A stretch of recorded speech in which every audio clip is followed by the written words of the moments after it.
الأكلة المفضلة برياني دجاج. طبعا أنا أسويها بصدور الدجاج، في ناس باللحم اللي تبغوه يعني عادي حتى لو دجاجة كاملة، وكمان في ناس تضيف طماطم أو عصير طماطم، بس أنا ما أضيف. يعني كل مرة صراحة أسويها بطريقة، بس دي المرة طريقة سهلة وسريعة مرة. كزبرة، نعناع، ثوم، زنجبيل، زبادي، ومعجون طماطم، وبصل. هذا اللي حستخدمه. بهارات البرياني وكذا شوية كمان زيادة بهارات من عندي، لازم طبعا أخبص. وطبعا الرز هناك نقعته شوية بموية حارة. في واحدة الله يجزاها خير رسلت لي رسالة في الواتس، وأنا من الناس اللي ما أتأثر أبدأ برسائل الواتس، أحسها كلها استغفر الله يعني من وحي الخيال. فقالت لا تنسوا وانتوا في المطبخ تستغفروا وتذكروا الله كثير، يعني من جد أكثر وقت ممكن تذكري الله وتنشغلي فيه اللي هو في المطبخ، لأن الواحد يطبخ هو ساكت. فيعني بس وانتوا تطبخوا لا تنسوا تذكروا الله، سبحان الله، استغفر الله، لا إله إلا الله، لا حول ولا قوة إلا بالله، وصلوا على النبي وأي حاجة. شوفوا بنات، انا الحين حطيت البصل والثوم والزنجبيل وحطيت حبة ماجي. طبعا الماجي اختياري، مو لازم تحطوها لو بتحطوا بهارات البرياني. اوكي الحين بحط معجون طماطم، احطه كامل لانه انا ما حطيت صراحة طماطم طبيعي معصور الى اخر قطرة. تخيلوا انه انا كده مقفل النار، بس ما شاء الله مرة حار حار. الحين بحط صدور الدجاج بحطها زي ما هي. يلا ما عندي وقت، حجلس احط حبة حبة نقلبها شوية، بعدين اضيف الزبادي وبهارات البرياني والكزبرة والنعناع، ونضيف شوية موية ونخليها تتسبك. ترى نسيت اقول لكم اني نسيت اضيفها فدوبي حطيتها، يعني انا احطها دائما مع الزيت قبل البصل او مع البصل. ترى نسيت اقول لكم اني نسيت اضيفها فدوبي حطيتها. يعني على فكرة بهارات الرز هي مو ضروري تحطوها، لانه شوفوا هذه البهارات حق البرياني فيها هيل، فيها كمون، فيها كل شيء، فيها كده يعني. حتى هذه القطع حق الرز عرفتوها. واذا ما تحب سبايسي ترى مرة سبايسي. الحين خلاص كده اضفت الزبادي وقلبت واضفت شوية موية. اوكي الحين بحط لأمل فلافل ما تحلم فيها، طبعا أمل من عشاق الفلفل. وبحط كمان الكزبرة، ممكن تحطوا الكزبرة في البداية بس أنا أحب ريحتها تبقى، أحس ريحتها تختفي لما يعني تتبهر مرة. ونعناع، وبقيت شوي للزينة عشان رش الله. النعناع من جد يخليه برياني. وبس والله بعدها حنسلق الرز نص استوى بس، او ممكن استوى كامل تحطوه من فوق. في ناس تحب طبقات، في ناس يعني كل واحد من جد طريقته في الطبخ. يلا سلامتكم.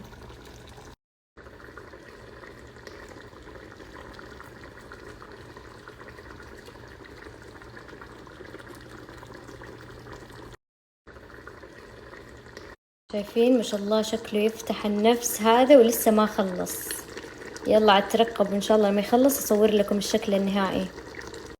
شايفين ما شاء الله. شوفوا هنا الرز نقعته بمويه حارة فما يحتاج له سلق كثير. هنا عندي هنا اللي يخلي البرياني من جد فنان، يعني هو السر في كل شيء، مع انها يعني الوان بس نقطة تحطوا.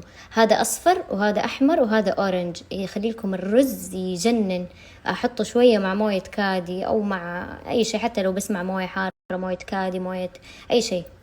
المهم ان انا احطه مع موية كادي كل مرة. بنات شايفين قديش اللون نقطة حطيت؟ حتى موية الكادي يعني بما انها 3 كاسات عندي بحط مرة شوية مو كثير،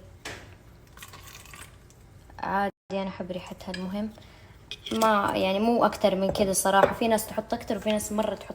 ضفت معاهم موية حارة عشان بس اللون كده يدوب مرة، بس ما ححطها كاملة ترى، يدوب شوية شوية شوية. لو حطيتها كاملة حيصير الرز يعني مو احمر فالنتاين، اقسم بالله حيصير احمر احمر زي الكيك، لانه مرة اللون اللي نستخدمه احنا مرة قوي. شوفوا هذه نقطة نقطة مع حتى لمسة الكاسة يا دوب. صف الرز مو مشكلة لو بقي شوية موية فيه، لانه لسه الرز يعني مو مرة لين، والكشنة مو مرة كتير حقي. شوفوا بس كده ننزل الرز. اوكي شوية كده، وبعدين تحطوا فوق موية الكادي اللي حطيناها مع اللون. عجبني الاورنج الصراحة اكتر، بس الهنود دائما يحطوا الاحمر ما ادري ليه. شوفوا الاحمر شوفوا لونه، طبعا هو بعدين حيصير غامق مو زي كذا. الحين ارجع احط، ماني خايفة اطلع في التصوير ماني قادرة اصور لكم. خلاص بكب اللي في القدر كله لاني خلصت. والله الشغل بدون مساعدة متعب، صح اني احبه اكتر بس متعب. بس اصلا ما بقي شيء.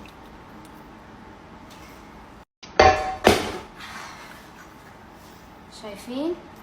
خلاص هي دي اخر طبقة، وبحط شوية رز.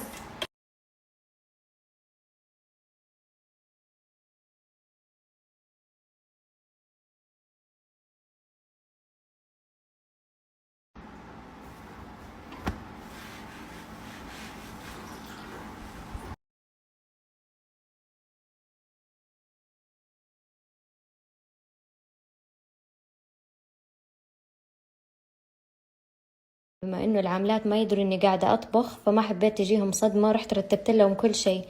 بس صراحة حطيت الصحون والقدور في المغسلة وهم يغسلوها بعدين. بس مسحت الفرن، مسحت الطاولة، مسحت كل شيء.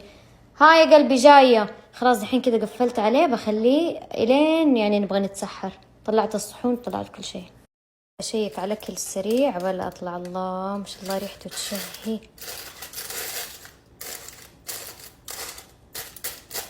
حاطة النار على 3 بس، او كمان ممكن اقل.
شوفوا ما شاء الله بعد ما استوى.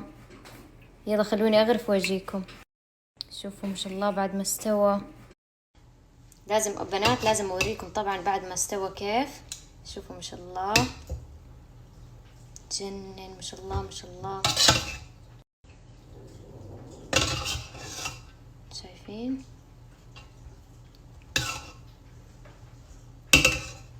بس كده الاكل خلص. طبعا هذا كله ولا بابا ولا ماما حياكلوا، يعني تخيلوا، بس انا وامل ما ادري ليش ما يعترفوا لا سحور ولا فطور. بس كده الاكل خلص. طب شوفوا ما شاء الله المنظر يفتح النفس ويشهي مرة. الحمد لله انه طلع زي ما ابغى، لاني من جد مشتهية البرياني من قبل رمضان، وقلت لا خلاص حاجله لرمضان.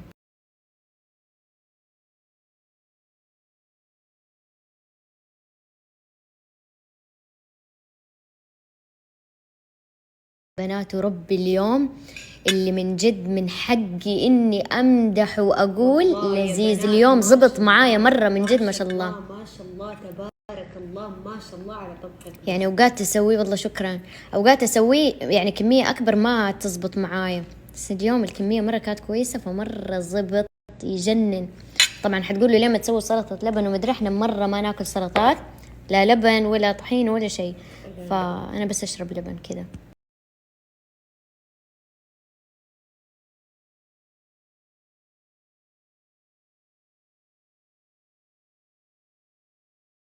ايوه نفرزنها ونصير خاصين ما نبغى نطلعه قبل ساعتين نسخنه. ايوه واحدة كاتبة ما اقدر لازم اسمع تعليق امل. انا لا تعليق، امل ما سكتت. انا من جد تعبت وانا اقول والله يا بنات، والله ما ابالغ، بس ألذ مرة ماسكة قلبها وتطالع في السقف وهي تمدح. اقول لكم من جد مرة اراهن انه لو في احلى من ذا البرياني بس يجوا يكلموني.